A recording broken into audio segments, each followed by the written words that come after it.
Ultimate Fighting is a runaway cable TV smash. Fights are sold out in Ohio and across the world. But is this popular sport too dangerous for our children? Well, our Sonu Wasu investigated.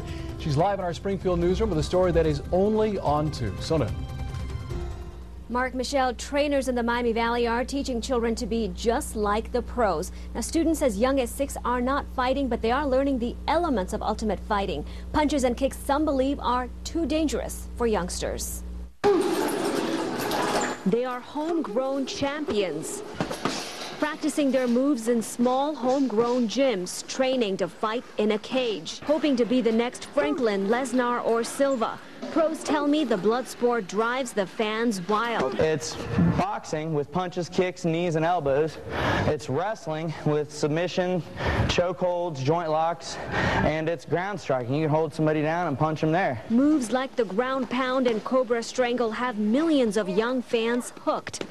9-year-old Arian Horning is one of them. I like that it looks really cool when you hit guys, and that if they're bullying you, you can hit them.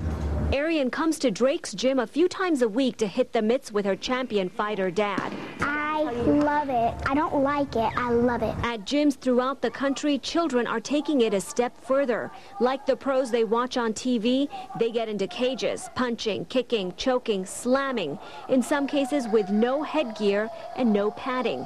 Some politicians, parents, and doctors are extremely concerned. A young child with open growing growth plates, and not only can you get ligament injuries, but growth plate injuries can be significant as well. Springfield surgeon Dr. Ian Thompson warns hard blows could stunt the growth of any boy. He said they have softer brains and vulnerable bones. Former presidential candidate John McCain called this human cockfighting. McCain wrote to the governors of every state asking them to ban children from training for extreme fighting. But some pros argue ultimate fighting is actually safer than some other sports. Kids are wrestling, high school wrestling. I wrestled in high school. You know, kids are throwing each other on their heads. They're dropping each other on their shoulders. Statistics show in 6 years, 77 children died after getting hit in the chest with a baseball. Football and cheerleading sends thousands of kids to the hospital every year.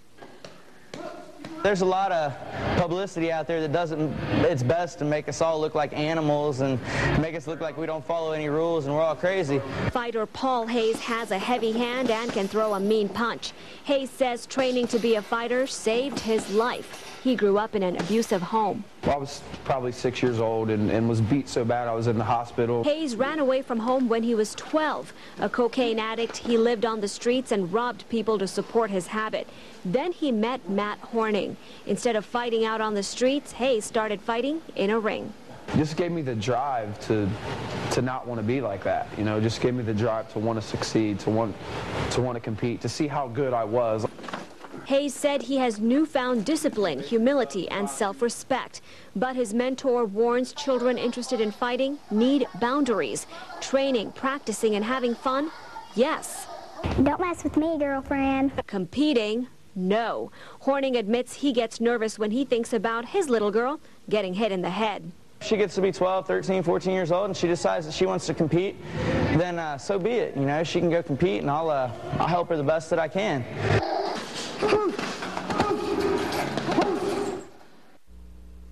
Now, all of the professional fighters I spoke to said the worst injuries they have suffered are broken bones, fractures, and bruises. Now, experts say if your child is interested in ultimate fighting, make sure they wear the proper equipment, that is headgear, a mouthpiece, and padding. Reporting live, Sonu Wasu, 2 News on your side.